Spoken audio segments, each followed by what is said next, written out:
Drage gledalke in gledalci, bliža se 11. september, ki ga od leta 2001 povezujemo z napadom na Svetovni trgovinski center v New Yorku. Nekako v ozadju oziroma pozabljamo pa na 11. september 1973, ko so v Čilu tudi s pomočjo Združenih držav Amerike izvedli vojaški udar, ki je strmoglavil demokratično izvoljenega predsednika Salvadorja Allendeja in ustoličil generala Augusta Pinocheta. Allende je v udaru umrl, naj bi storil samomor. Letos torej mineva točno 50 let od tega dogajanja v Čilu. Z menoj je Simon Teko, Čileanec, ki je bil takrat v Čilu, študent. Simon, prosim, če se lahko predstaviš, poveš, kaj si takrat počel v Čilu. Pač se ne ukvarjal s politiko, toliko da, ko je prišlo državni udar 11. septembra 1973, sem bil je 6 mesecev pokrajinski sekretar stranka MAPU. To je ena od stranki, ki je tovoril se pravi koalicijo, ki je izbral Allende kot predsednik država. To je bila Unidad Popular, se pravi enotna ljudska koalicija, kjer so bili socialisti, komunisti, MAPU in še 6 drugih strankov. Predtem sem se ukvarjal, se pravi kot študent, sem študiral računovodstvo. To imamo tudi visoke šole in v tistem času sem bil sekretar, pokrajinski sekretar za študentsko gibanje v pokrajini Colchagua. Prej sem bil tudi zelo mlad že v Rancagua, eno mesto, ki je 60 km na jugu od Santiaga. Se pravi, takrat se ne ukvarjal s politiko, no. In sem bil udeležen aktivno glede programe, ki je imel Allende, ki je imel pač ta koalicija, levičarska koalicija v Čilu, da bi spremenili. Ker se pravi, program je bilo v tem, da država, nerazvita kapitalistična država, spremenimo na tak način, da preko demokratične pot, pacifične pot, drugačni kot nekje druge, pač spremenimo v socialistično. A kako je bila učinkovita ta politika? Kakšno je bilo stanje, če lahko malo na kratko pišeš, pred prihodom Allendeja na oblast in po njegovem? Pred prihodom je bil krščanska demokracija je bil na oblast. Predsednik je bil Eduardo Frei, krščanski demokrat, ki je začel, se pravi, tam 64. leta, ko je zmagal. Pri nas predsedniški mandati trajajo 6 let. On je začel kot krščanski demokrat in začel modernizirati to državo, kjer pa je bilo, recimo, razmerje v ruralnem področju, te velike posestva in vsega, so bili razmerje pravzaprav feudalni. Krščanski demokrati so začeli to agrarska reforma. Je bila omejena, je imela, ne vem, razne pomanjkljivost, ampak se je začelo reformirati to. Tudi mesto na urbane sredine in vse je začelo določeno, bi rekel, modernizacijo. Gledati malo več na Evropo, gledati malo več, kaj se dogaja nekje druge. Ampak zmeraj pač naše glavne surovine, se pravi, ki pa s čim se je državni proračun, se pravi, imel prihodke, zmeraj so bili v rokah zunanjih podjetij, velikih transnacionalnih podjetij in pravzaprav del ekonomije tudi. Se pravi, telefonija, neke vrste Telekom, ki je bila v rokah ITT, potem baker, mi smo največji proizvajalci bakra na svetu, so bili v rokah Američanov tudi, tako dalje. Se pravi, je bilo precej pomanjkljivost in tudi standard določene del prebivalcev je bilo srednjo nizki.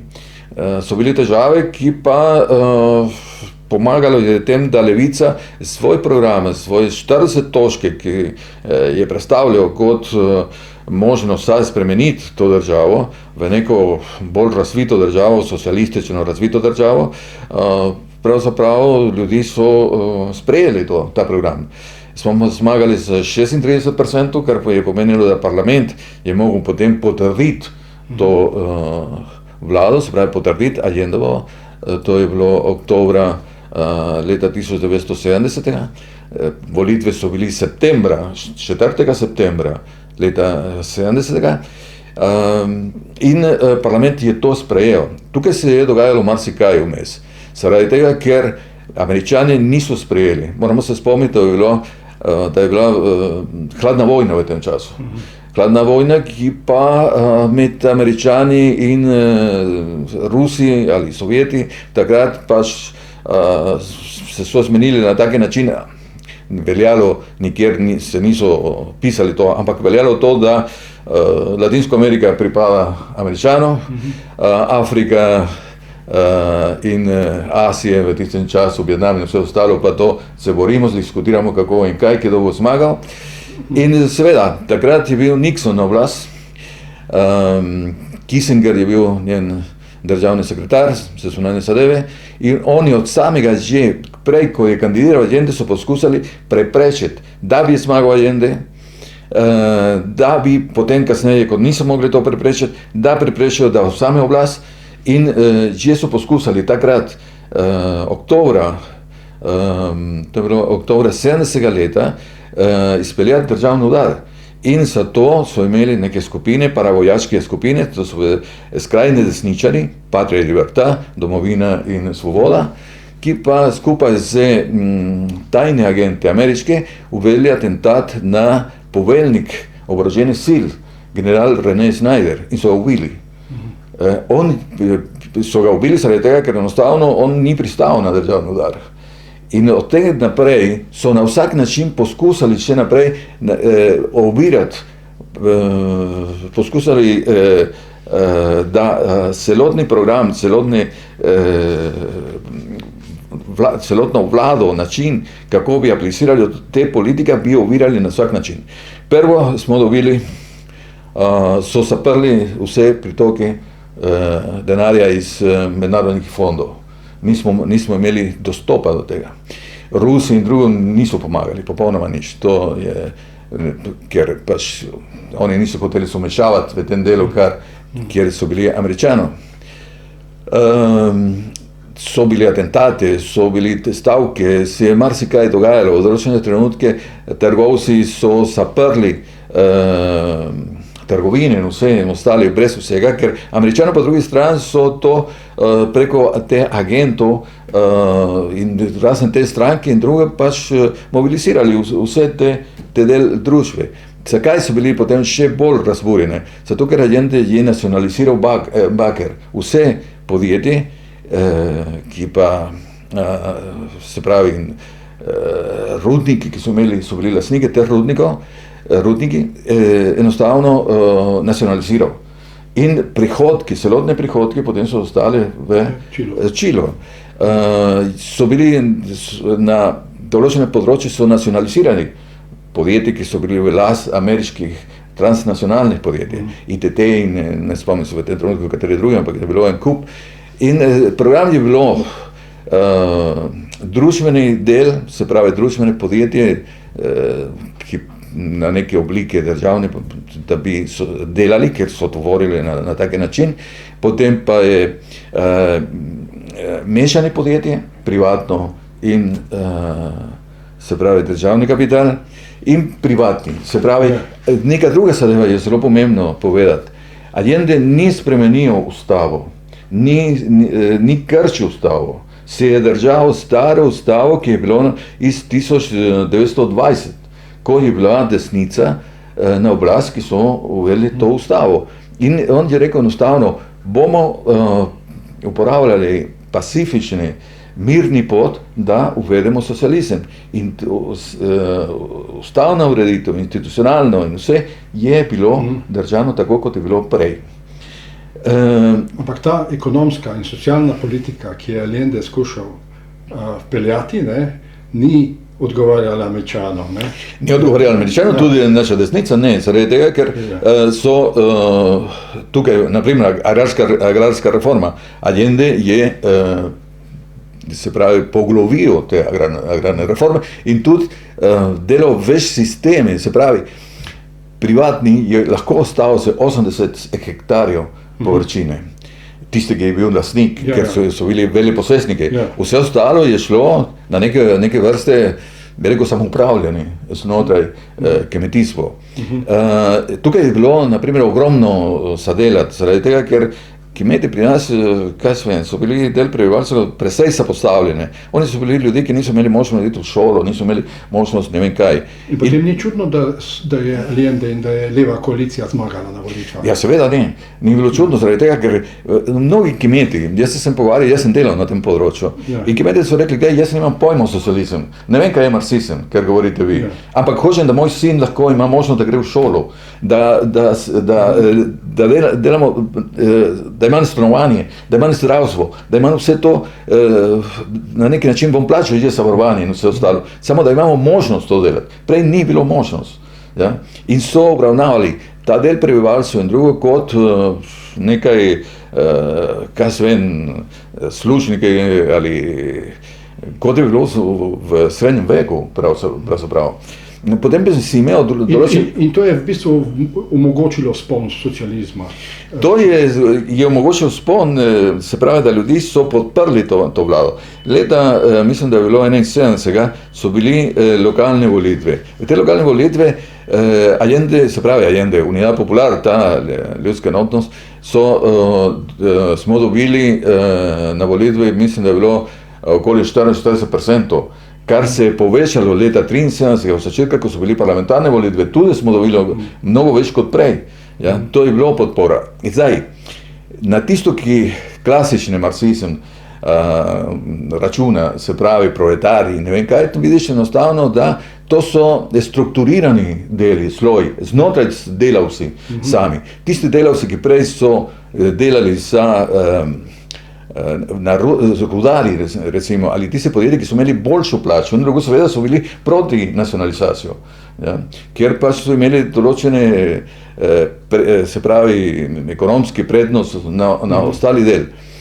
In to desnica, se pravi nacionalna stranka, Patria Libertad, tudi krščanska demokracija, del krščanske demokracije, je obsojala vse, kar smo mi naredili. Allende v znotraj programe smo imeli pol litra mleka za vsak otrok učilo, sestojen. Smo prodirali in šli notri v vse teh faveli ali teh revnih delih, da smo spravili te ljudi ali v šolo, se pravi, da mobiliziramo malo drugačne te ljudi, da integriramo te ljudi v družbi, v trgu ga integriramo. Se pravi, zato ker niso imeli kupna moč. To so ljudi, ki še danes imaš v Brazilu, Čilu tudi določene dele, kjer pa so skupine ali določene dele, ki enostavno nimajo sredstva, da bi karkoli kupovali ali da bi pomagali, ker ta zadeva spodbuja strah s tem. In se pravi, cela ekonomija na neki način deluje. To je tisto, ki je delal Lula da Silva tudi kasneje, ja, ki je integriral ogromne količine ljudi na, bi rekel, tržni, ne vem, na neki način, na tržno, da so dobili dohodki. Ja. No, ampak v bistvu Allende je začel izvajati ta program, ni ga bilo mogoče ostaviti po demokratični poti tega programa, ne, ker je večina prebivalstva to podpirala, in zato se je zgodil vojaški udar, krvavi vojaški udar, bombardirana je bila predsedniška palača. Ne. To je največji zločin, ki so naredili vojaki, največji zločin v Čilu, v zgodovini Čile, v tem, da so bombardirali vladno palačo. In na taki način ga so naredili. To je kriminalno dejanje, barbarsko dejanje, dovesedno do demokracije. Ljudi, ki govorijo o demokracijo in ki trdijo, da demokracijo je tisto, ki pa pelje družbo naprej, ne vem kaj, te desničari. Enostavno, in tukaj je Kissinger, ki še Nobelovo nagrado za mir je dobil. Te ljudi so spodbujali, da se ubijajo ljudi v Čilu, ker prvo poskus za državni udar je bil že od začetka. Potem se so pojavljali razne poskuse, se pravi atentati, so ubili en kup ljudi, vojaški atačeki, Allende so ga ubili, so 29. junija 73. prvi poskus državni udar, ko so šli tanki na ceste, ubili so 22 ljudi, pa več od 100 so bili ranjeni v Santiago. Tako da v tistem trenutku, ko je 11. septembra 73. je prišlo do državnega udara, v Čilu so bili kamerman, televizija in vsega. Takrat, naprimer, svet ni imel take komunikacije, kot imaš danes. Ampak v tistem trenutku v Čilu so bili novinarji iz celega sveta. Ja. In predvsem Evropa. Ja? Ker Evropa je gledala na zelo poseben način na ta projekt. Predvsem Francija, komunisti in socialisti, da bi prišli skupaj, da bi ta pot, mirni pot do socializem bi bil možnost speljati, pa Italija, kompromisu historiko, se pravi med krščanski demokrati in komunisti. In ostali del, kaj sem, imamo naprimer Švedska, tam, kjer je bila socialdemokracija, Avstrija, vse te deli so bili v tem času v Evropi zelo zainteresirana, da ta projekt, ta poskus, ki je imel Allende, bi speljali do konca. Ampak najmočnejša je bila pa težnja zahodnega sveta, vsaj dela te politike odločujoče, da se ta zgodba v Čilu ustavi, socialistična, ker ali je predstavljala grožnjo kapitalističnemu svetu. Desni stranc je bilo grožnja in da se ustavi čim prej, ker to je bilo možnost, da se to razširi v drugih državah Latinske Amerike. V Latinske Amerike je precej razlike glede politične stranke, politična kultura in vse med državami. Mi smo zelo povezani, recimo, z Evropa. Ampak mi govorimo Evropa, Anglija, Francija, Italija, Nemčija in tako dalje. In zato, ker smo družbe, ki pa bi rekli, to so evropska družba ali na neki način, ki se je razvijal v nekim drugim kontinente. To ni ena zadeva, ki je nastala že odprej. Nekateri govorijo, da ta imperializem je 500 let nas ovlada in vsega. To ni res. To smo družba, ki je nastala takrat, ko je prišel Kolumb, se pravi, ko so prišli Španci, takrat so nastali te družbe. Pred Kolumbom in vse, to je arheologija. Te družbe so bili uničene, popolnoma in vsega. In strukture, ki Španci so razvili, se vlečejo do danes. In tukaj je ta poseg, ki je poskusil dela levice, da se enostavno te razmerje enostavno spremenijo. Prej Kuba in vse ostalo, to so bili oborožene sili, so uporabljali. V Čili tudi so bili določene skupine, ki pa so predlagali, da se uporabljajo orožje, da treba iti v vojno, tako kot v Kolumbiji, kot nekateri deli še danes, da postaviti neki drugi režim, socialistični, ne vem kaj. Ampak v tisti trenutek mi smo gledali, kako bi rekel, mnogo bolj na neki način, da demokracija je bila glavni element. Moja stranka, naprimer, ali nekateri drugi, kot socialisti, smo nasprotovali to, kar se dogaja v Sovjetske zveze ali na Kitajskem, ko je bila kulturna revolucija in vse to, kar se je dogajalo. Mi smo mislili, da se da drugače. Tudi s Kubanci smo imeli neke razlike. Samo Kubanci so bili tako solidarni, ki so nas podprli. Kljub temu, da se nismo strinjali s Fidelom in drugo, pa so nas podprli. Medtem kot Amerika je delala skozi, da provocira državni udar. 11. septembra 1973 Američani so imeli celo ladje na Pacifike, da bi intervenirali v slučaju, da bi mi se uprli. Mi nismo mogli se upreti. Prvo nismo hoteli provocirati vojsko. In tudi smo hoteli spoštovati ustavo in sistem, kar je bilo. In zato, se pravi, nismo imeli s kom, nismo imeli orožja, nismo imeli znani. Ko smo prosili za pomoč na tem področju, Sovjeti so rekli, ne, to pa vas ne pomagamo. Ko smo jih prosili za denarja in drugo, ker Svetovna banka nas zaprla vrata, niso hoteli niti pare. In tako seveda, mnogi proizvodi so začeli manjkati v države. In potem proti koncu, tam je kaj se julija, avgusta, junija in prej, so trgovce zaprli, trgovine in drugo, in so paralizirali celo državo. Potem so transport,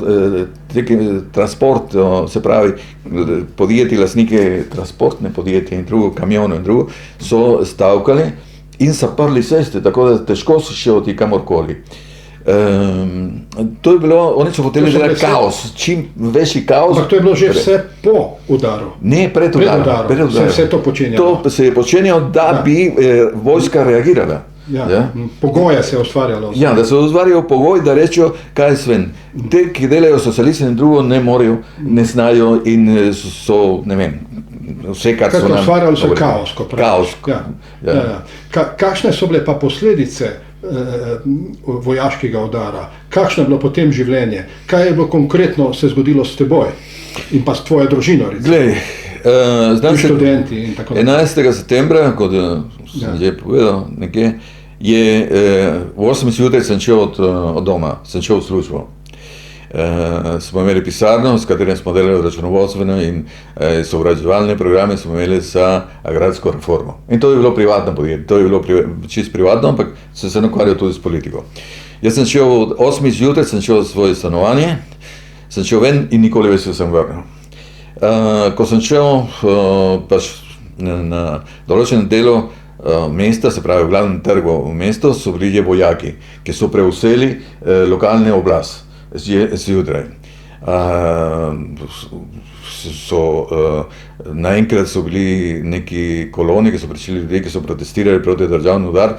Jaz sem bil prav presenečen, ko sem videl, da vojaki streljajo v zraku.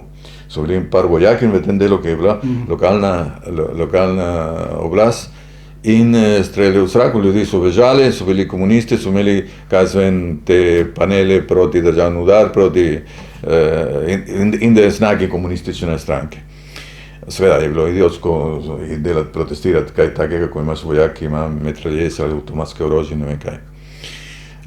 Tisti dan pravzaprav sem poskusil se dobiti z drugimi člani te stranke, ki so dogovorili to koalicijo, komunisti, socialisti in drugo, je bilo, komunisti sem dobil, ampak ni hotel popolnoma nič narediti, se je čudil, da sem prišel k njemu.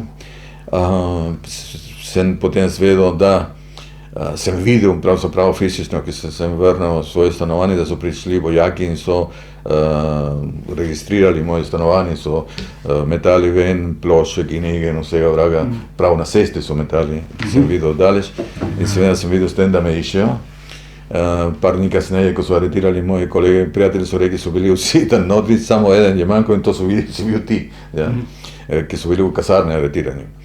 Zdaj, oni so poskusali, vojske, to, ki je poskusali prvi dan, to je doseglo v Santiago in drugih pokrajinah, aretirati tisti srednjih kadri, ki so imeli stranke. Zakaj? Zato, ker pač so vedeli, da te srednjih kadri mobilizirajo vse ostalo, ne pa te više pa jih dobijo brez problema, ne vem kaj.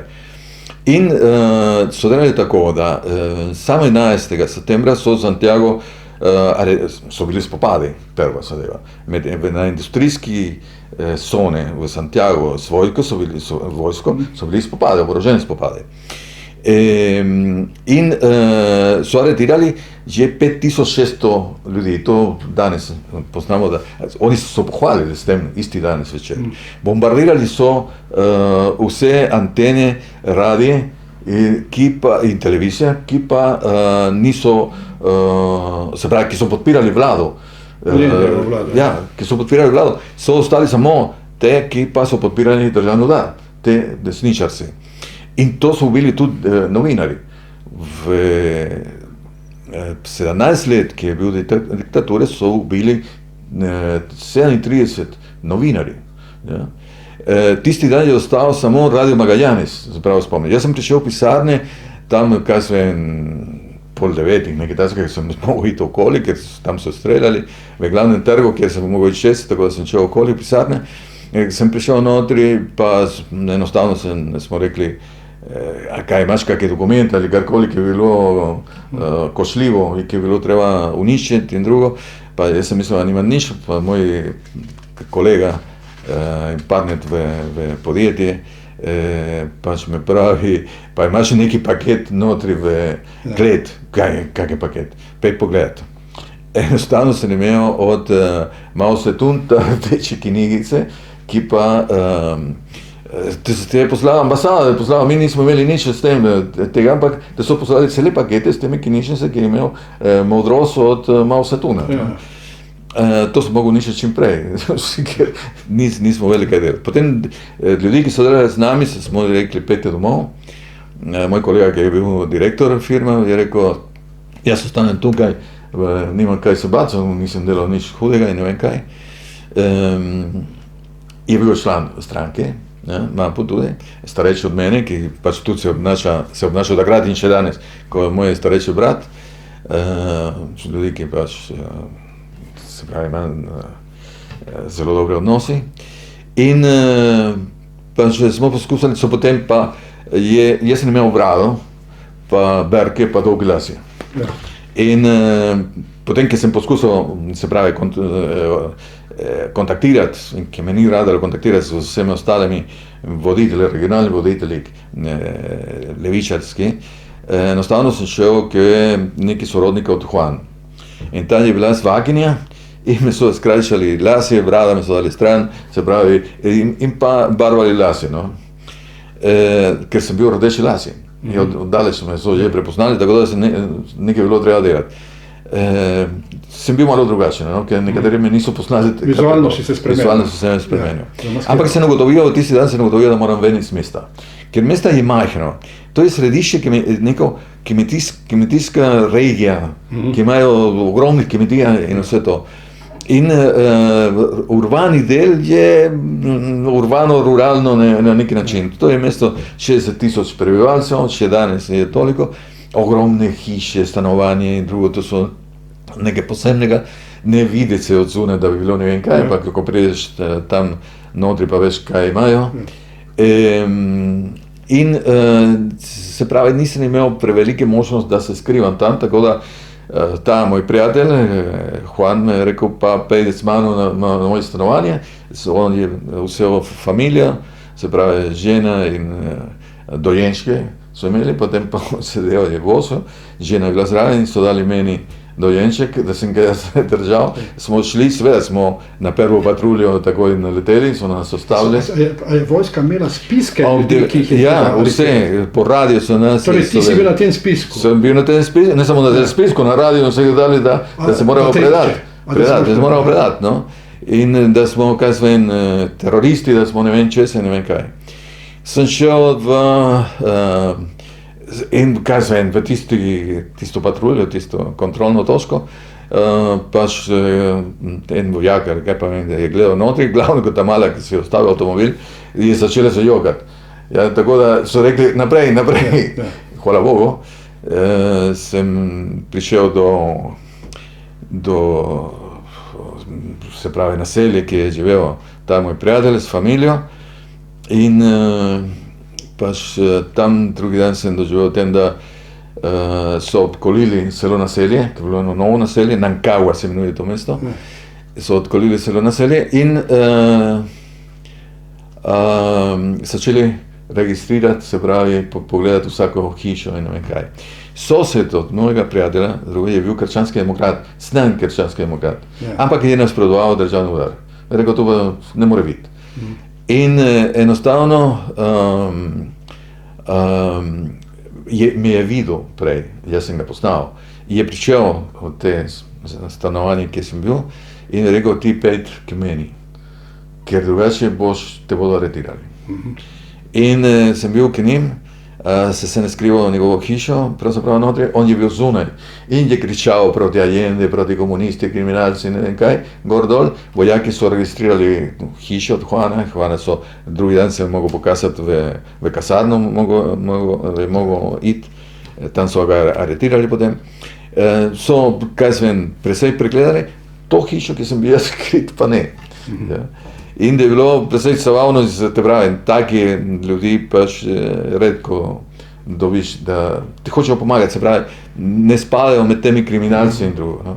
In kaj si pol naredil? In potem pa sem enostavno, da sem tretji dan sem šel, se pravi, že moram povedati, da prvi dan, ko sem prišel v te hiše zvečer pri Juanu, takrat sem videl, kako so bombardirali, ker je bilo na televiziji, en kanal je delal, kako so bombardirali Vladno palačo, kako so streljali ljudi, ki so imeli v državne nacionalne štadion, ki se je spremenil v koncentracijsko taborišče in drugo, tam par tisoč ljudi notri in ne vem kaj.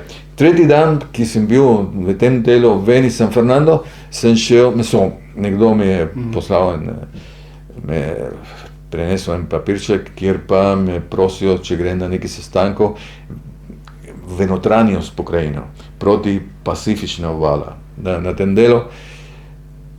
Tam sem doživel, kaj sem šel, sem se odločil, da grem gledati, kaj se dogaja, sem šel s avtom.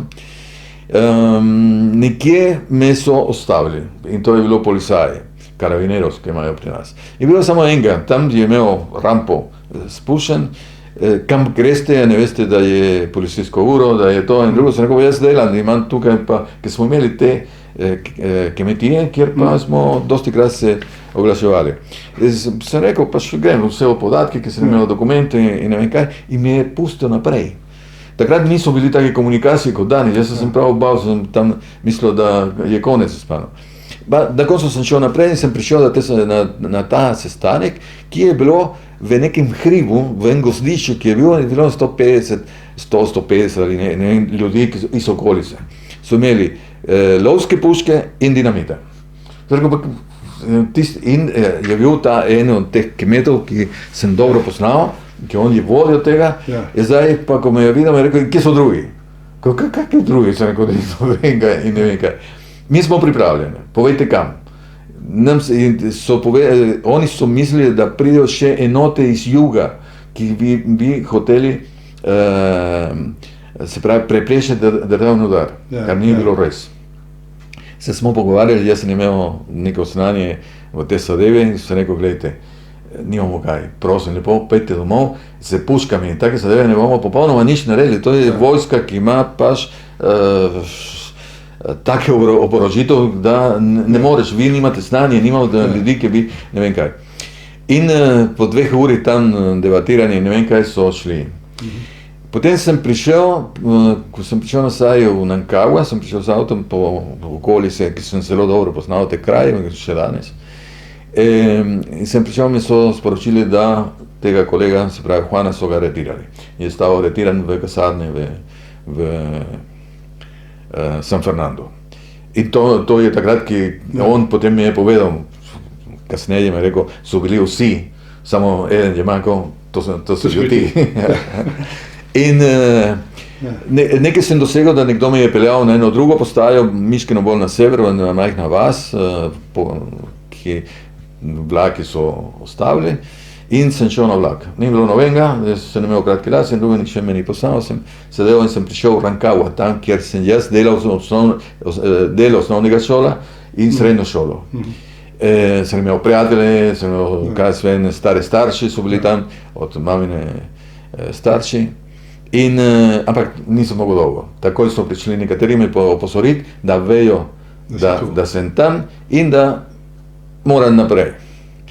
Tako da sem odločil, da grem v Santiago, v periferiji Santiago, kjer je živel moj oče.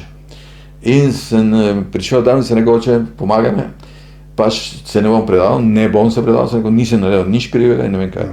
On je bil pač, je poznal nekateri teh generalov slučajno. Moj oče je bil kemet, ni imel nič, nobeno funkcijo, niti kaj se vem, ni imel niti denarja in ne vem kaj. Ampak je poznal te ljudi. Se rekel, ne, prosim, lepo, ker je rekel on, da se gre pogovarjati s temi ljudmi. Se rekel, ne, se ne bom predal, lepo te prosim, če me hočeš pomagaj zdaj, če ne pa grem. In je rekel, v redu, okej. In drugi dan mi je rekel, gremo v Santiago nazaj, ker smo bili na periferiji, smo vzeli avtobus, smo prišli v Santiago in me je peljal v neki misionarji, ki so v centru Santiago, Masirko, so Italijani, ki pa skrbijo za Italijani, ki so migrirali, migracijski del, italijanski del. Ki emigrirajo v Čile. Ki so emigrirali v Čilo, ja. In to skrbijo ne samo v Čilo, če ne so tudi v druge države. To je ena, kaj bi rekel, skupina teh misionarjev in drugo. In to so rekli, glej, lahko staneš tukaj, ki so imeli cerkev, pa še neke oblike stanovanja, drugi, ki so bili nekateri, ki so bili seminaristi ali nekaj takega. In boš ostal tukaj, ampak se ne smeš pokazati zunaj, in če karkoli se dogaja, boš rekel, da si seminaristi in drugo, no? Da nimaš s politiko nič in ne vem kaj. In oni se pravi, tisti, ki je vodil te duhovnike, je rekel, glej, edina šansa je v tem, ker se dogaja, da cerkev in vse ostalo so takoj se mobilizirali. Tudi UNHCR, se pravi, visok komisar za begunce v Ženevi, takoj se je mobiliziralo, zato ker v Čilu so bili 12,000, so rekli po uradne podatke, 12,000 begunce iz druge države Latinske Amerike, ki so bežali, zaradi tega, ker tam so bili državni udar, in so bežali v Čilu v času Allendova vlada. Ampak so je bilo mnogo več kot tega, no. In te cerkev skupaj z neka evropska migracijska organizacija, poleg drugih človekoljubnih organizacij, Rdeči križ in drugo, so organizirali na tak način, da so začeli zaščititi te ljudi, ki so imeli tuj pasoš, so imeli uradno, so imeli status begunca in ne vem kaj učili, so zaščitili na tak način, da so tvorili neki centri, kjer lahko so prišli vsi skupaj, da bi jih evakuirali v druge države, v Latinske Amerike ali po svetu. Je bilo treba, tam so bili Argentinci, so bili Brasilci, so bili vse posod. Vojska je začela loviti tujce, ki pa so bili Francozi, so bili Španci, so bili, en kup ljudi, sociologi, ekonomisti in drugi, ki so prišli gledati, študirati in pomagati na to spremembo, ki se je Allendova vlada. Ja. Ki tudi so začeli aretirati in so začeli tudi pospraviti. In v tem času je bilo že več tisoč mrtvih v Čilu. Nekateri so padli v spopade, nekateri pa so jih enostavno ubili. Še nekaj druge. Tretji dan, se pravi 13. septembra 73. Vojaki so ujeli 300 Bolivijce, ki so bežali, ker je bilo državni udar v Boliviji, mislim, tam je bil Banzer ali nekaj takih od teh generalov, enostavno so bežali v Čilo in takoj te vojaki, čilski vojaki so jih vzeli in jih peljali nazaj, ker so bili takoj aretirani v Boliviji. In to UNHCR so izvedeli in takoj so ukrepali. In so poslali predstavnika UNHCR v Južna Amerika, ki je imel sedež v Buenos Aires, takoj so ga poslali v Čilo in takoj so začeli organizirati te centre, kjer se so zmenili z vojaško hunto, se so zmenili, da bi vse te ljudi dali tam te centre in da bi oni pazili na njih. Moraš vedeti, da v tistem času, kot sem rekel, so bili novinarji in od vsega sveta so začeli govoriti, kaj delajo, kako mučijo ljudi, kako ubijo, postrelijo in ne vem kaj. In zadeva je bila OZN in vse ostale so začeli mobilizirati. In vojaška hunta ni hotela, da mednarodna skupnost jih obsodi. Američani seveda so jih podprli in ne vem kaj. Ampak tudi Američani so potem govorili, da te vojaki so bumbari. Ker enostavno, da prevzameš oblast in začneš ubiti ljudi še naprej, kot so delali, pa se ne spodobi, konec koncev, no, je malo preveč je bilo za njih. In kaj si pol ti naredil? Jaz sem naredil na tak način, da potem me so sriktali italijanski pasoš, ker moj oče je bil Italijan. Ja? In kao pač imam pravico, sem imel pravico, da to potni list, so vzeli, me so pomagali, da sem prišel do potni list. Drugi ljudi v tem času so že mnogi bežali, pa se skrivali v ambasade in drugo, ampak jaz sem dobil potni list in te duhovniki me so sriktali, da sem prišel v enih teh centrov za tuje begunce, ki so bili v Čilu. Ja. Ko sem prišel notri, je bila predstavnica, ki je prišla iz Švedinja, ki je prišla iz Ženeve te dni, je rekla, ne bo šlo, ti si srednjih letih ženska, zelo prijazna, je rekla, ti si rojen v Čilu in to ne bodo verjeli vojaki. Ampak sem rekel, kaj ne delam, lahko ostaneš tukaj, ampak ne bo šlo. Sem ostal par dni, po enem tednu pride naenkrat pride s avtom, kriči Simon, pride tukaj, vse sa roko me dal v avto, gremo ven od ta center. Center je bil v fakulteta za kmetijstvo, v malo periferije Santiago, od Čilska univerza, ki se imenuje Universidad de Chile, Čilska univerza. In me je dala v avto in smo šli. Ker so prišli me iskat meni in nekateri drugi, ki so na isti način se skrivali tam notri. In smo prišli na sedež UNHCR, ki je v tiste dnevi so imeli v elitni del Santiaga, so imeli eno hišo in peljala notri s avtom in ne vem kaj, in rekla, te bom pomagala. Samo ti nimaš druge izhod, kot da greš ven. Iz Čila. Nimaš drugi izhod. In tako da to je bilo soboto, je rekla, boš ostal tukaj v mojo pisarno, spal boš, ko se boš najdel, so imeli neke preproge in drugo, tako da je rekla, boš spal tukaj, ne prižgati luči po noč, ne delati nobena neumnost in vsega vraga, ker bom jaz potem pravi, ona imela težave. Tako drugi dan je prišla, nedeljno prinesla neki sendvič, Coca-Cola, ne vem kaj, jaz sem bil pač skoraj sem umrl od lakote, no, je pokazala prej, ki ima straniček, kjer je eno in drugo. Drugi dan je prišla na te hrani in ponedeljek se oglasila celo zgodaj. Je rekla, zunaj te čaka avto s duhovnikom, starejši oseba in duhovnik, ki pa, jaz prej nisem imel nič v cerkev, ja, ampak te pravi, ti so sodelovali fantastično.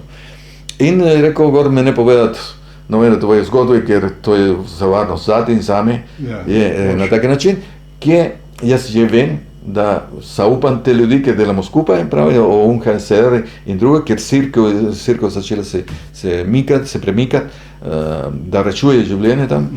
In gremo gledati italijansko ambasado, ker je rekel, moraš skočiti, moraš iti notri, ne moraš čez ograjo. Vrate so bili vojaki, povsod, nisem mogel priti kar tako notri. In ta italijanska ambasada praktično pokriva še danes, kar mi imenujejo Manzana, to je ta kvadra, se pravi, bi rekel, ima 4 cesti, zapirajo en določen prostor, to je ta stara ograja okoli stavba, in so bili vojaki, ta stavba še imala, kaj se eno ograja, tam 2 metra, nekaj tasega, so bili vsak 50 metrov vojaki, policaji, ne vem kaj, in sam duhovnik mi je rekel, tukaj ne bo šlo, te bodo prej postrelili prej, so več ljudi postrelili tam, ko so hoteli skočiti.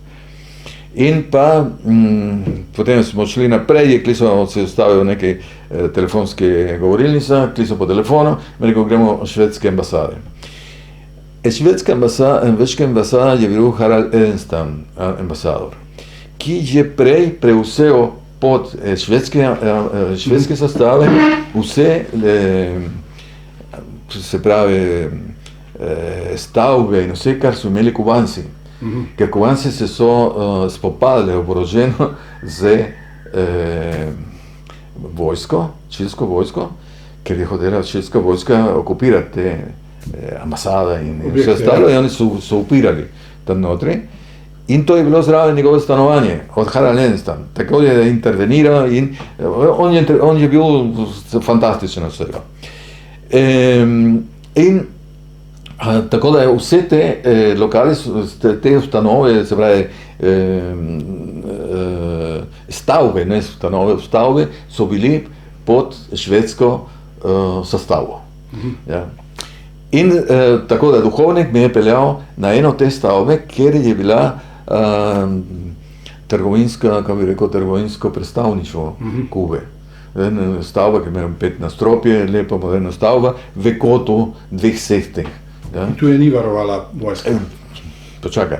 Smo šli tam okoli in so bili 2 vojaka pri vrata, se pravi policaji, in še enega na drugi stran, na stran tam, kjer je bila ograja.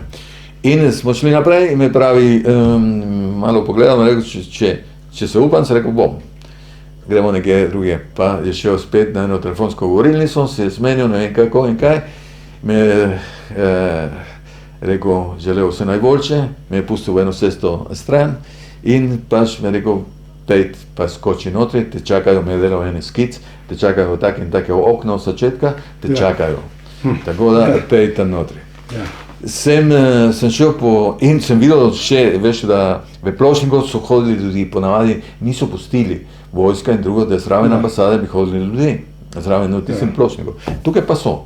Je bila ena ženska stara, ki je tam hodila za neko vrečko, kaj pa vem, in sem bil malo sa njo, in potem pa, ko sem videl, da sem že zraven ta del ograje, ograje je imelo kazven meter pa pol, malo več, ki sem mogel presveč se dvigovati, sem tekel kot idiota, ker jaz pravim, to je bil največji skok v moje življenje, sem na drugi strani. Drugi je alt kričal, ker tam policaj se dolgo časa, na drugi strani je orožje, hotel se streljati, ne vem kaj, ampak že na drugi strani me so vlekli notri v stavbo, v klet sem bil, ker okno je bil, tam tisti pol kleti so bili, no. In v klet sem padel notri, me so čakali pad, no. In tisti, ki je bil en drugi begunc, no, ki mi je rekel, gledaj, jaz nisem begunc, ampak sodelujem tukaj, da kontroliramo in vidimo te ljudi, ki pridejo notri. Po enem me je prosil, da naj povem vse podatke, ime, prejemke in vsega. On je imel že neke podatke, se zgleda preko UNHCR, so ambasade je dobila. Neke podatke vseeno, pa mi je rekel, ti boš tukaj, dokaj mi ne preverimo te podatke. In me so zaprli v tam, ki je bilo centralno Korejo, centralni del, peš. So bili neki vrečki, neki sadevi tam, ki sem ležal, in sem bil tam 2 noči pa 3 dni, sem bil tam notri. No, se skrbeli za hrano, za eno, drugo, tretjo, ampak nisem ne smel iti ven s tem.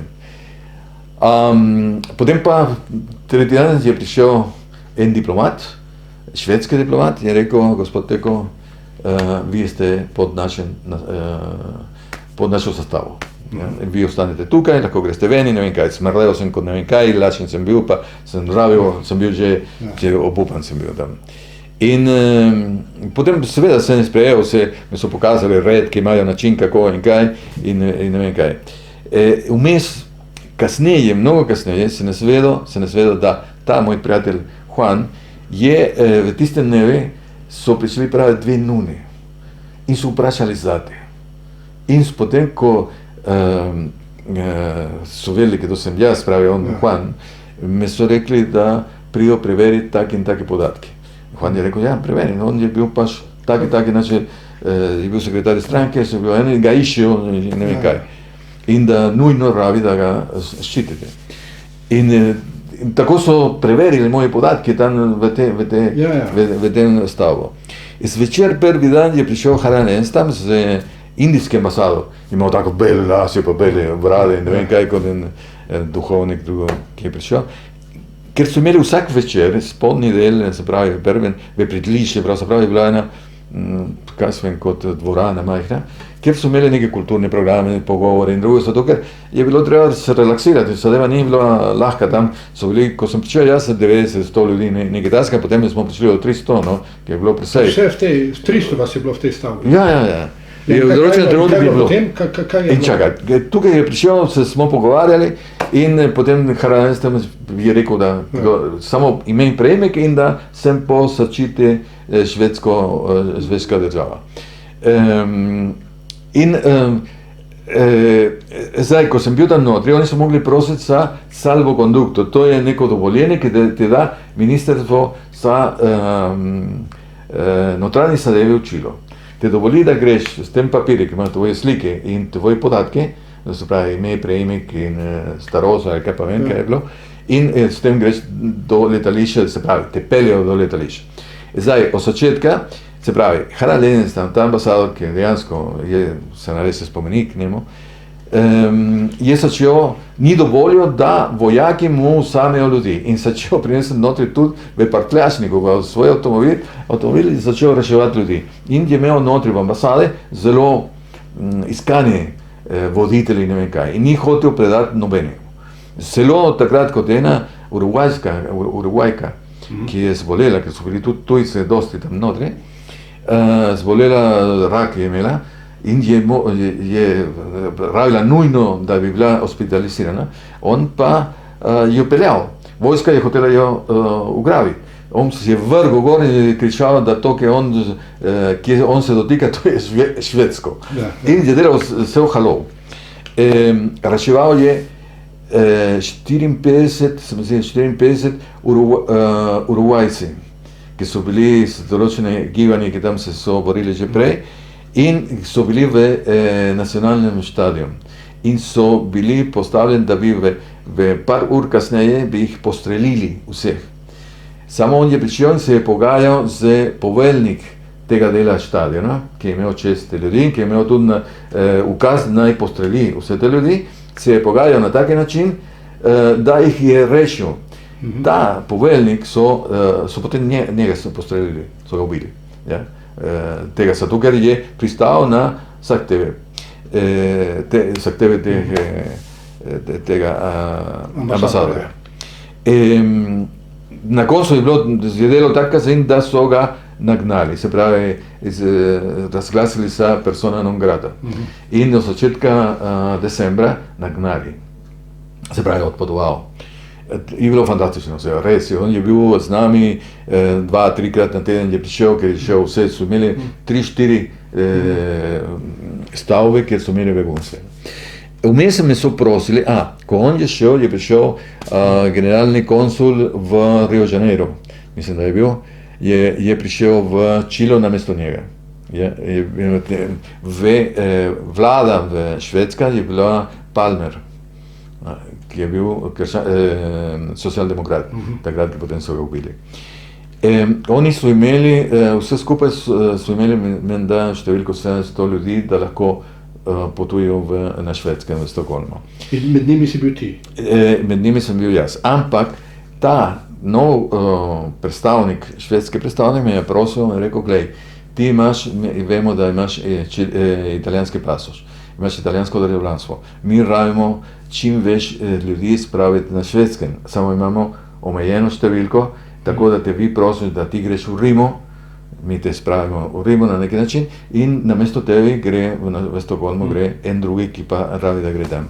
Sem pristal, tam sem delal en kup prijatelji, so bili zelo zanimivi ljudi in drugo, vsega, na koncu te pravim, je bilo okoli 300, da smo spali na tleh, brez vsega nismo imeli čim se pokrivati, dosti krat po noči so streljali in drugo, da smo se skrivali ali v kleti ali v hodniku. Postrelili so tega bivšega ministra, ker potem so mogli ga operirati. To je bilo potem, niso pustili ga operirati. Vojska potem je dovolila, da je prišel na vojaško bolnico, kjer je lahko ga en švedski kirurg, ki je prišel iz Stokholma posebej s letalom, ga je lahko operiral. Od zunaj so provocirali in streljali na nas tam notri. No. Potem pa je bilo tako, potem, ki je šel Harald Enstam, so začeli izdati te salvokonduktor, te dovoljenje, da lahko greš iz države. Ja. Jaz pa mislim, da je bilo 28. So naenkrat zjutraj me kličejo, so že spustili en kup ljudi, se pravi, smo bili že 150, nekaj 160 ljudi še notri. In me kličejo, pride en diplomat, teh funkcionarjev, in pravi, Simon, ti greš danes, te pridejo iskat, pride generalni konsulta, ki je imel to čas, odpravni poslov pravzaprav je bil, in pride tudi, se pravi, vojaška patrulja, ki te bo spremljala do letališča. In ponavadi so šli skupini, takrat sem šel jaz sam, da greš ob 11 dopolni. Ob 11 dopolni, res je bila vojska, en kapitan, so bili 6 vojakov, 2 policaje, pa kaj zvem ta oficiri in ne vem kaj. Takoj se tem je prišel avtomobil iz švedske odpravnih poslov, ki pa so imeli sestavice spredaj, švedske sestavice, Mercedes, nekaj taskega, on je hotel priti notri v stavbo, da se skrsen v avtomobilu, vojaki niso pustili. Mora biti ven in ne vem kaj, in vsega vraga. Seveda, nisem tam, povem tudi, kjer sem pisal to, nisem imel nič. Nekdo, ena kolegica pravi, ti, Simon, kje imaš prtljav? Kak je prtljav? Prtljav sem sam, nisem imel nič. In potem še ena druga me vpraša, imaš denarje? Ja, 14, se pravi, nimam nič. In kako boš plačal, če moraš mogoče plačati na letališču, se pravi, takso in drugo. Ne vem, bo že nekdo plačal za me ali karkoli, ne vem, če grem tam te papiri. Takoj so izbrali $14 in mi so dali sta nas dole, ki sem jih imel celo v Rimu, kasneje, zato ker me niso računali. Sem šel po celi Santiago, z policijske avto spredaj, z te luči, se pravi, policijske luči, in so čez semaforje, čez vsega, sirene so imeli, ne vem kaj. In cel Santiago na tak način, da sem jaz tega odpravni posel, sem rekel, ali veste, koga vi peljete na letališče? Ja, zakaj pravi? Zato, ker se ne morem predstavljati, da imam en policijski avto spredaj, en vojaške terensko vozilo Saten, vmes smo mi in od zadaj še en terensko vozilo, težko metraljes zgore. Se pravi, to je bilo nezaslišano, noro. Jaz sem bil regionalni, niti Santiago nisem poznal dobro. Ja. In sem prišel na letališče, in ko prijem na letališče, jaz sem imel še pasoš v žepu, italijanski pasoš. Pride odpravnik poslov Italija, ki je se ne spomnim ten trenutko prejemek. Ampak ta švedski diplomat mi je rekel, pridi, ki hoče se pogovarjati s tabo italijanski odpravnik poslov. Ki je bilo, vojska ga je imela rad tako kot en star. Tako da so ga hoteli nagnati na vsak način. Mi je rekel, Simon, prosim lepo, dajte mi, vem, da imaš potni list, prosim, če me daš potni list nazaj, jaz bom v Rimu čez 20 dni, tega vrnem. Ampak te hočem ga zdaj, ker če poleg salvokonduktor, se pravi, te papir, do letalo boš šel peš in vse, ker te bom že povedal kako, če te dobijo s tem potni list, bodo te tožili kot tuj agent in te bodo postrelili. Ja, ker to se je nam že dogajalo, pravi. Sem rekel, seveda, se mi sročil, tako je brez problema. Čez 20 dni, se pravi januarja 74. je bil v Rimu in mi je vrnil pasoš. Je fantastičen človek. Tudi je reševal na 1000 ljudi. On je svoje plače je kupil, madras in drugo, da so imeli, kaj so ženske in otroci so imeli kje spati v ambasadi. Je bil fantastičen.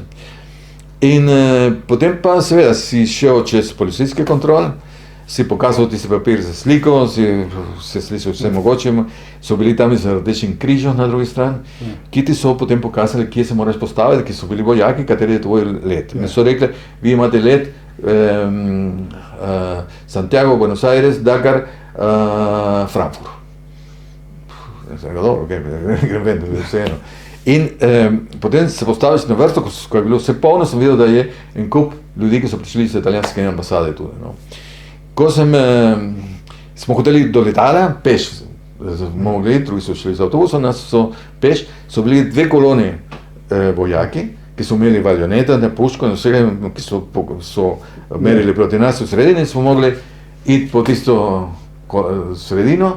En oficir, ki je šel kot begunec, se ga spomnim, mornarski oficir, en idiot, krišal kot idiot tam vzadaj in mahal z eno pištolo, da tisti, ki bo krišal, ali se vrne nazaj, ali pokaže ne vem kakšne znake in drugo, bomo ga postrelili. Bom ga postrelil na mestu, krišal ne vem kaj. Dobro, smo prišli gor, ta je stewardesa, nemška stewardesa, nas čakal, povedal, kje sedeti in vsega. In ko so zaprli vrata, reči, hvala Bogu, zdaj grem, konec, da cela zadeva so bili 3 mesece in praktično okoli ne vem kaj. Ko smo šli, da bomo sledeli, so stavili letalo. In vidiš avtomobile z sireno in vsega, ki pridejo zadaj. En del Argentinci, ki so bili tam in se skleda, so bili begunci, ali kaj pa vem, so začeli kričati nami, ker jaz sem bil razrešilasi, kot se pravi, sem bil malo drugačen, nisem bil, so začeli kričati nami, da zaradi te teroristi sigurno pride iskat, mi smo v nevarnosti, ne vem kaj. Te, ki so prišli iz italijanske ambasade, so bili socialistične stranke, mladih tudi, to je bila ena velika skupina, in me so branili na neki način. Jaz sem rekel, nehajte govoriti neumnosti, ne vem kaj, če ne vemo, kaj hoče.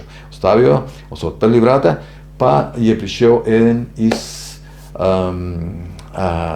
štadijo Čile, in drugi štadijo, ki so imeli več 1000 ljudi zaprte in so tam postrelili, so delali grozljive zadeve, so mučili, grozljivo je bilo, ker ni bilo potrebno kaj takega narediti. To so bili kriminalci, dobesedno. In on je bil sin od nekih belgijskih podjetnik, ki je dosegel, da so ga spustili tega. Ta je bil ekonomist ali nekaj takega. In sedel zraven meni, cel pot. In ki kasneje, to je druga zgodba, ki lahko povem kasneje, zato ker ta vojaška hunta je začela ubiti ljudi, ki bi bili nevarni, ki so bili cune, ki bi bili za njih nevarni, so začeli jih ubiti. Zunaj, v drugih državah. Na drugih državah, celo v Ameriki. Njega, ta človek, ki je bil zraven mene, so ga v Bruslju ubili. Atentat na njemu. Tukaj so delali, kaj se vem, podpredsednik države, ki je bil en general in drugo, ki je potem šel v Argentino in živel v Argentino po enem letu, so mu postavili bombo in oni žene so ga ubili. Generalni sekretar od krščanskih demokrati, Leighton, ki je bil v Rimu, so tudi postavili bombo na avtomobil in žena in on ostali invalidi. Zunanji minister, ki je bil, je šel v Amerika, v ZDA je bil, so mu postavili bombo in so ubili njega in tajnico, ki je bila Američanka. Ja. Ti si imel še srečo, ti si preživel. Ne, čakaj malo. So bili v Jugoslaviji, Jugoslavija ni sprejela begunce. Sočetni so bili, ne. A ti si najprej prišel pol v Italijo? Jaz sem prišel v Italijo. V Jugoslaviji so skrivali nekateri, ki so imeli jugoslovanske, ali se pravi hrvaške ali srbsko prejemek, se so skrivali tukaj en čas. Celo jaz s njimi, kaj sem, nekateri so bili v kliničnem centru celo. Se pravi, oni so izvajali represijo in vsega tega mnogo kasneje in te dokumente danes pridejo na dan. Ja? Vse te grozodejstvo, kaj so delali. Zdaj, da se vrnem nazaj. Letalo je letelo, smo stavili v Ženeve najprej, potem smo šli v Frankfurt, v istem letalo.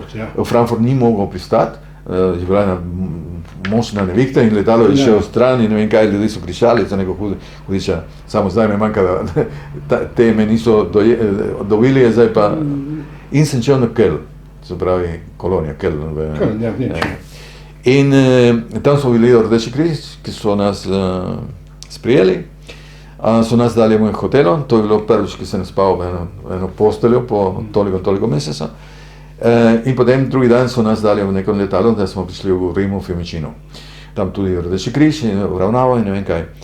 In to je bilo, se pravi, način, kako sem prišel v Italijo. Na koncu reči, pač se si nekako rešil, ampak veš točno, da to je bil tisti dan, 11. septembra, je bil, svet se te je obrnil na glavo.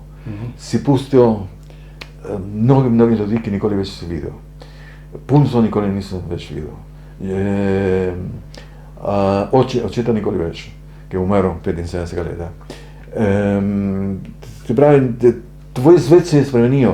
Sem pričel v Rimu, nisem imel nič, niti partrev. In seveda, Rdeči križ takoj je peljal, da so nas dali obleke, nekaj denarja smo dobili, tako bi rekel, 100 evrov ali nekaj takega danes. Potem pa smo bili v enem hotelu, potem pa sem rekel, če je možno delati ali karkoli. In mi smo imeli v Rimu zelo močno organizacijo, ker Italija se je zanimala, so bili en kup italijanskih intelektualcev in drugo, ki so nam pomagali in so bili zelo glasni v Italiji, v tej družbi, da se pomaga čilske organizacije. In mi smo to vodili Italija-Čile. To je bila neka organizacija, ki pa je skrbela za begunce tudi in za politične dejavnosti in drugo, kar smo delali zunaj. V tem času jaz sem dobil delo v nekem hotelu v Grottaferrata, kjer nam so prej preselili. Sem delal v neke, veš kaj, so imeli teniški igrišče in sem imel za čistica, eno, drugo tam, kaj sem nekaj sem služil. In te prijatelje, te ljudi, ki na letalo, ko se ne stopijo na letalo, v Čilo, v letališču, me so branili, to so bili 10-11 ljudi, mladih, sem imel kontakte s njimi, smo postali prijatelji. In me so začeli težiti, Simon, a greš se tam v Jugoslavijo? Ne, sem rekel, jaz grem v Kanada, sem prosil za štipendijo za Kanada. V Italiji nisem hotel ostati, zaradi tega, ker me je čakal vojsko. Vojsko sem delal v Čile in nisem hotel dvakrat iti v vojsko. Zato sem mogel iti v tujine. In Tam so težili en teden, pravzaprav. So rekli, glej, so 12 štipendije, mi smo 11, manjka eden. Moramo celo številko in ne vem kaj. Štipendijo. Za Jugoslavijo. Za Jugoslavijo. Tako da po enem času sem rekel, ja, dobro, okej, ne težiti več, ki so prišli vsak dan zvečer tam popolne. Kaj si dobil štipendijo, da greš lahko študirati? Da grem študirati v Jugoslavijo. Sem dobil v Rimu. Ampak zakaj? Zato, ker Le Monde je začel napasti Jugoslavijo. Ker vsi države v Evropi so dobili, se pravi, so sprejeli čilske beguncev, Jugoslavija pa ne. Indijce smere, ne. In pa to, oni so hoteli to delati, kaj se vem, pokazati, da 12 ljudi dobijo še štipendijo in ne vem kaj.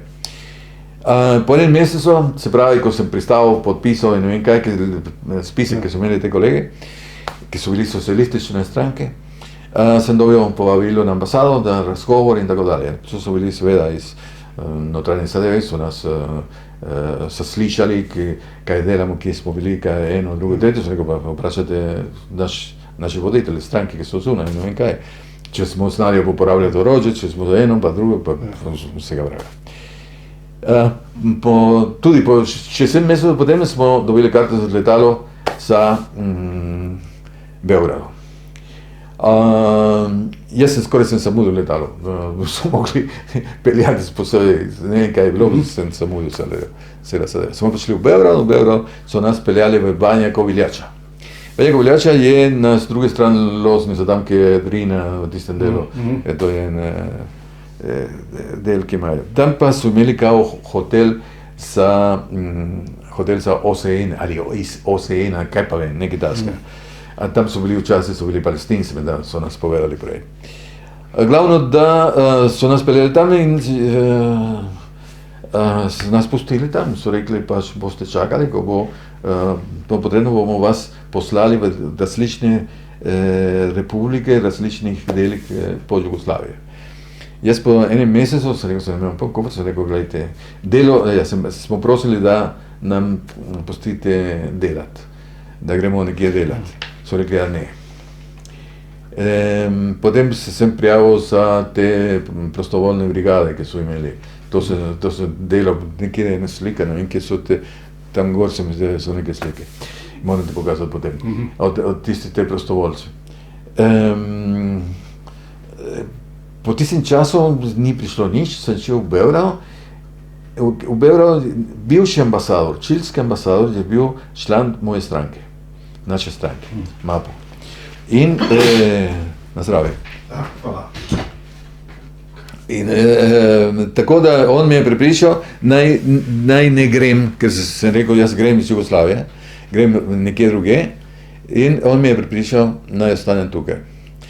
Pa sem rekel, vseeno grem na Švedske, grem delati. Ker tukaj me niso dali delo, me niso hoteli dati delo, so rekli, da je mogoče, da ne obstaja, denarja ne morajo dati in na eno in drugo in tretjo. Sem rekel, pa štipendije boste, kdaj boste začeli dati štipendijo? Je minilo čas, jaz sem hotel nekaj študirati. Sem šel v Štokholmu, šel s vlakom, nekaj denarja sem imel, sem delal 3 mesece pa pol, 4 mesece praktično sem delal v Štokholmu, nekaj sem izbral, sem prišel nazaj v Beograd. Po nekaj 15 dni so dali en papir, ki je pisalo Leha Valhana, ki tista je v španščini je H za nas. Tako da nisem znal niti brati, kam grem, nisem vedel točno. Sem celo noč potoval do Ljubljane, sem imel papir, ki sem mogel dati tukaj pri se pravi informacije na postaji tukaj v Ljubljani, sem dal tisti papir, ker nisem vedel, nisem znal slovenščine. In po neki minuti je prišel nekdo me iskati iz Santesa, to je bilo neki zavod, ki je skrbel za štipendiste, za tuje štipendisti. In meni so poslali sam, ostali so ostali v Beogradu. Edini, ki je prišel študirati celotno kariero, sem bil jaz. Ostali so bili, kaj zvem, doktorati in tako dalje, pa še prišli delati, nekateri so bili zdravniki tudi. In so peljali tukaj na Miklošičeva, na tem delu, ko še je bilo, se mi je zelo grdo, so tukaj na tistem delu, tukaj Miklošičeva, ki se začenja, na tistem delu je bilo zapor. Ne vem, če nekdo od vas je videl tisti zapor, ki je bilo od opeke in drugo, no. Ni bilo najlepša zadeva. Potem so gostili v študentsko naselje, in rekel, tukaj imate ključ, to imate, tam lahko jeste in ne vem kaj. Je bil ta gospod govoril malo italijančino in tako da se smo smenili, no. Nekaj angleščino, pa je znal in tako da en in drugo pa se smo smenili. Tukaj je ključ, tukaj je to, nasvidenje. Bomo že vam sporočali, kdaj boste imeli tečaj jesike in tako dalje. Sem imel tečaj jesike, potem so napovedali, da imam bom imel spit matematika, kemija in fizike, tiste nivo srednjo šolo, ki so imeli tukaj, in da bom mogel delati te spite, da bomo sprejeli na faks. Sem rekel, jaz hočem študirati ekonomijo, nadaljevati to, ki sem delal nekako učilo na neki način, in so rekli, ne, morate tehničke zadeva in ne vem kaj. Potem nisem vedel točno kako in kaj, ker sem delal agrarska reforma učilo, sem rekel, dobro, bom študiral agronomijo. In seveda, pač agronomijo ni šlo, tako da sem študiral, sem vse te letnike naredil in ne vem kaj. Sem celo nekaj delal na faksen čas, na pedologijo. In potem pa sem šel v klinično centro, kjer sem delal z ljudmi, ki so pripeljali v Ljubljani na zdravljenje iz Angole in iz Kube. To sem 4 leta, sem imel Ponkofer, sem pustil to, sem dal odpoved in sem šel na FSPN, študirati sociologijo. Niso dali dovoljenje, ampak vseeno sem šel, sem upisal, pa sem že striktal. Tukaj sem končal, sem diplomiral, sem dobil Prešernovo nagrado,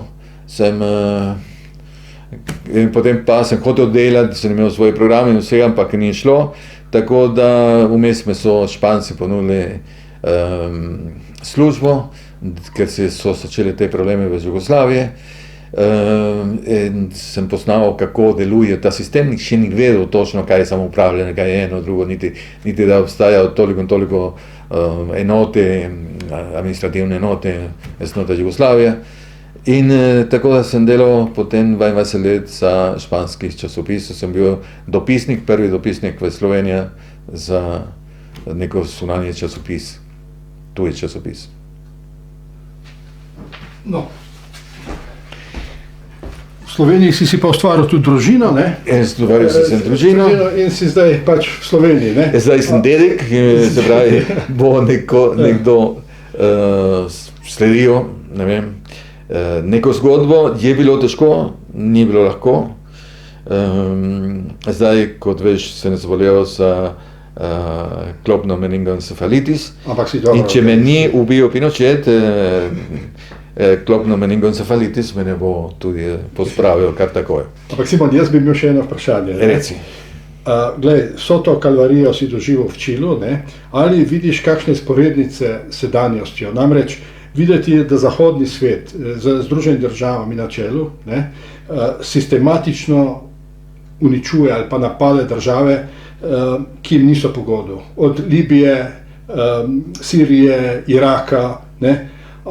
Moje vprašanje bi bilo, kaj ti misliš, ali je lahko sploh pride do socializma po demokratični poti, glede na tvoje izkušnje? Mislim, da danes na socializem je neka zgodovinska zadeva. Ne vem, ne morem reči, da pa se ali ne vem kaj, ampak je zelo težko. Dogaja se, da danes za desnih politične elite, saj v Latinsko Ameriko, tudi v Evropa, mislim, da bo, demokracija je postala problematična. Zato, ker oni že ne morejo izpeljati svoje programe, svoje zadeve, se pravi desnica, ta je skrajna desnica, ki je v Evropa in je v Latinsko Ameriko. V Čilu imamo to težave, to fenomen, da ponovno se pojavlja podporo avtokratske režime in v tem Pinochetu. Ankete, se pravi javnomnenjske raziskave kažejo, 36% ljudi podpira, se pravi, je podpiral bi podpiral Pinochet, dobijo naprej, se pravi, več glasov, se pravi, obstaja en kast, se imenuje kast, vodi republikanska stranka, ki pa povečuje število glasov. V Čilu, to je nekaj, kar nisem povedal prej. Čilsko državno udarje je bilo nekaj posebej. je bilo drugačno od državnih udarov, ki so bili v Južni Ameriki ali v Latinski Ameriki včasih. V čem je finta? Pinochet ni imel, recimo ni imel ljudi, niti niso vedeli, na kateri način ekonomsko izpeljati celotne spremembe, ki so hoteli narediti. To moraš vedeti, da so vladali 17 let. Po par let, ki pa je bil na oblasti in ko ekonomija je šla praktično v velikih težavah, so pa se oglasili tako imenovane skupina Chicago Boys. To so bili študenti od Milton Friedman, ameriški ekonomist, ki pa je razglasil, da trg je ta glavna zadeva, država se ne sme vmešavati in ne vem kaj. Vse paradigma in vse to so ugradili v novo ustavo. Ustava pa določa, da država se ne sme ukvarjati s socialne zadeve, z zdravstvo, z šolstvo, z zavarovanje, ne sme se dotikati teh področij. To je vse privatno. Trg vodi vse to. To je, se pravi, pokojninske fonde so privatne, zdravnik je privatno, vse je privatno. Zelo v nekateri desne skupine v Sloveniji so šli gledati učilo, predvsem za pokojnine in vse ostalo. Kar je grozljivo, kaj se je dogajalo, zato ker dejansko kapital mu ne zanimajo socialne zadeve. Se pravi, gre za uničenje socialne države. Popolnoma je bilo uničeno socialno državo. Od začetka Friedman je prišel v Čilo, je gledal to, je malo korigiral, ker pa še je smatral, da Pinochet je šel predaleč. So mogli korak nazaj. Potem so govorili, da sistem temelji na svoje lastne elemente, da je uspešen, da ekonomsko je uspešen, da država ima dovolj denarja, da ima eno, drugo, tretje in vsega. Niso povedali ena zadeva. In nikoli niso govorili o tem. Tudi strokovnjaki in drugi, ki so analizirali ta del vzpon ekonomije v Čilu v določenem trenutku. Da Baker, ki je nacionaliziral Allende, nikoli niso ga privatizirali. Je naprej dolga leta, dolga desetletja ostal pod okrilje države. Ja? In to je eno od te finte, ki nikoli niso govorili. To niso privatizirali rudnike bakra, ker je država od tega dobila največ sredstev.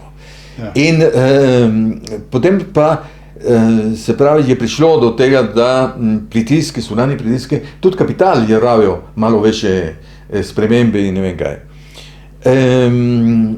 In rabil demokracijo, da prijo, da se financirajo, ker to je bilo 88. leta, je bil referendum, ali Pinochet gre naprej, ja, ali pač se odpira na demokracijo in grejo na volitve. Večinoma prebivalstvo je v tem referendum je glasoval za spremembe, za demokracijo. Tako da 90. leta se je končala, ampak Pinochet je še za 2 mandata, pravzaprav predsednički, ki so bili predsednik, kaj je bil Ewing in Frey, so bili predsednik država, se pravi 12 let, enostavno Pinochet je bil zadaj. In potem nisi mogel spremeniti in so poskusili spremeniti ustavo in dejansko niso mogli do danes, se pravi do 2018, ko so se sprožili največje manifestacije v Čilu, se pravi protestni izhodi in drugo, ki sploh so obstajali v Čilu, ravno zaradi družba, ki je nastala. To družbo, ki je v Čilu, ki še danes ima te strukture, vse privatizira. Ti greš študirati, če hočeš študirati. Tvoj oče je mogel spadati, kaj se 200,000, 300,000 dolarjev, da te je plačal faks, ali ne samo to, je od samega začetka, osnovne šole, srednjo šolo, te je mogel poslati v privatno šolo, da lahko greš naprej. Imaš pa možnost, da greš na občinsko šolo, ker nimaš učitelj, ker nimaš eno, nimaš drugo in ne boš nikoli prišel na faks ali karkoli, nimaš šans priti tam. In ljudi, učenci in vse ostalo v določenem trenutku so uprli, ker so imeli kredit. So imeli kredit na banke. Ti lahko, kot alternativa, si dobil kredit na banka, po toliko in toliko denarja, da lahko se učijo na levo univerzo, najboljši nisi mogel, ker so jim mogel malo več plačati in tako dalje. Ampak si imel naprimer 6% na koncu, ker neki predsednik je zmanjšal obrestna mera na 6%, prej so imeli 8% nekaj takega. To je bilo, vse je trgovina učilo, popolnoma. In tako da ljudi so bili utrujeni, ekonomija en del se je popravil. Določene del učilo res so se spremenili in modernizirali in ne vem kaj. Ampak je velik del prebivalstva enostavno, ki ni prišel nikamor. In v zadnjih 10 letih se, bi rekel, se reproducirajo te sloji. Ti ne moreš iti ven iz tvoj sloj, recimo tam, ki obstaja, zato ker ni sredstva, ni možnost, da to delaš. Ker je razslojena družba vse bolj. Popolnoma, ja. To je o tem. Zdaj je prišlo 2018 do blazna upor. Ampak niso bili stranke ozadaj. Jaz se pravi, 2007 sem delal neko reportažo, sem delal tukaj, sem šel obiskati neka oseba, ki je odgovorna na neki način, da sem jaz prišel iz Jugoslavije, je profesor, je bil na univerzi in sem se pogovarjal z njim, ki to učili vlada, se pravi, ki to so te politiki in drugi ponovno, na novo in vsega. Ker ne poznam več, iz cela generacija, ki je šla takrat ven, no, nisem poznal več, ki to. Me rekel, gledaj, učilo, kot me pravijo drugi deli Latinske Amerike, imaš tako, da so 3000 ljudi v državah, ki se ukvarjajo s politiko, ostalo pa ni še. In med sabo, levo, desno in vsega vraga. In to ljudi so imeli poln kufer, pravzaprav, so začeli študenti, se pravi, na faks, naenkrat so popenili, 2018 v oktobra, in potem cela država je naenkrat začela protestirati. In so se organizirali spontano, preko interneta. Niso smergali nobeno stranko, niti komunisti, socialisti, karkoli ni, Mapuji, tak zginil. Se pravi, in stranke so bili, enostavno so bili presenečeni, zato ker predvsem leve stranke, da bi imeli, kako to, da protestirajo in ne pridejo k nam. Se pravi, civilna družba je protestirala. Civilna družba je protestirala. Ampak kako pa ne spremeni nekaj, če se ne organiziraš? Ja, ne, se so organizirali sami. Na neki način so organizirali sami, spontano in ne vem na kateri način dejansko, ampak nekateri so imeli sestave od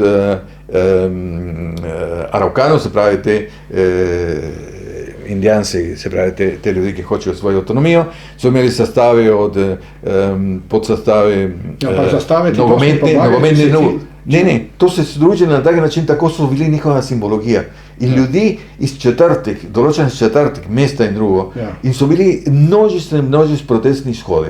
So ubili ne vem koliko ljudi, policaji, ker so te desno vlado, ki je bil, enostavno so reprimirali zelo na močan način. Potem ta, ki je danes predsednik, Gabriel Boris, je pa je rekel, dobro, nehajte že o tem, edina rešitev je, da sprememo ustavo. In so sprejeli to.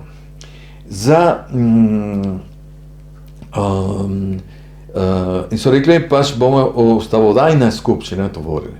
Ampak za to bomo izbrali posebej poslancev, da bodo oni napisali novo ustavo. Ker ni rešitev drugačne kot spremeniti ustavo. Da čistiš, da ven vse te paradigme od neoliberalnega. Ja, pa je kaj faska zdaj od tega? Kako? Se je to kaj spremenilo? Počakam. So poskusili najprej od tega. Potem, kdo je kandidiral za to, so kandidirali te skupine. Tudi stranke so hoteli, komunisti, ne vem kaj, so imeli nekateri, ampak so predvsem te ljudi. So poskusili in so pisali novo ustavo. So dali v referendum in izgubili. Ljudje so rekli ne. Zakaj? Meni najbolj jasno. Moram priznati. In potem pa bomo izbrali še drugo. So izbrali druga ustavodajna skupščina. Kdo pa je zmagal od tega? So 50 poslancev. So zmagali skrajno desničarji. Od 50 poslancev oni so dobili 22. Vse ostali so iz večje stranke. Oni imajo največje in odločajo. In podpirajo Pinochet in podpirajo Pinochetovo ustavo. Zdaj je, ta desnica je naenkrat, in to je za gledati, je prevzela ta diskurs, ki je imela levica. Ja? Levica pač na neki način, da treba, kaj se vem, korupcija je eno, drugo, tretje, treba na tak in taki način dela. Desnica pa je začela malo govoriti, rekla, treba se reševati na tak in taki način, z avtoritarno, prvo za nasilje in vse, kar se je pojavilo, zaradi beguncev, ki so prišli ogromno iz, kaj se vem, iz učilo zdaj, so bili iz Haiti, iz Venezuela, iz Kolumbija, iz vsega vraga. In te skupine, ki so prišli zraven, se so vklopili, ali zaradi beguncev ali ne vem točno, ampak so se vklopili tudi te karteli za drogo. In te so kriminalni, kar je učilo nikoli ni bilo, učilo bila varna država, ki pa so imeli manj kriminalnih dejanj, kot imajo v Evropi. To je bilo znano dolgo. Zdaj pa ne. Zdaj pa naenkrat se je začela zadeva tako, da postrelijo, v enem tednu enkrat so bili 5 policajev ubiti. In zdaj ta desnica preusame to in začenja ponovno neki diskurs na taki način, da bi rekel, preusame določene elemente, ki imajo levica. Medtem ko levica pa se ne drži najbolj. In kaj je v tem diskursu? Da sa desnica, v tem trenutku demokracija je ovira. Je ovira sa ta elita. Ker desnica, skrajna desnica, je del elita, tista, bi rekel, ki živi od rente, ki prihaja že iz časa Špancev. Ja, imaš predvsem Peru, učilo, imaš te velik posestnike, v Argentini je malo drugačne, ker je zgodba tam, ampak imaš tudi nekaj podobnega. V Argentini imaš zdaj en kandidat, ki ne vem, če bo zmagal, ne, ki pa se je razglasil za kapitalističnega anarhista in da bo ukinil državo. Ampak desničar, se pravi skrajno desničar. To je bilo tudi v Ekvador, kjer cela Evropa, te desničarske stranke so šli tam kot neki desni predsednik, ki je vsel pred 4 leti nekdajšnjega v Ekvador prevzel oblast in so prišli skrajna desnica, evropska skrajna desnica, jih podpirati. Ampak na tak način, da se je razpasel kriminala. Je hudiča, naprimer v tem trenutku v Ekvador. Skratka, nič kaj optimistično. Ne, ni. In pa še nekaj drugega. Učilo v tem trenutku, nekdo je pisal zadnjič, je rekel, pač klinična slika, politična klinična slika učilo je zaskrbljujoča. Zakaj? Zaradi tega, ker se poveča tisti del prebivalcev, ki podpira ta skrajna desnico, ja, ki pa enostavno hoče avtoritarni režim. In tukaj pa ne vidim izhod. V tem trenutku ne. Bomo videli, kaj bo se naprej. To je država, ki pa te preseneča dosti krat. Simon, hvala za ta pogovor. Prosim.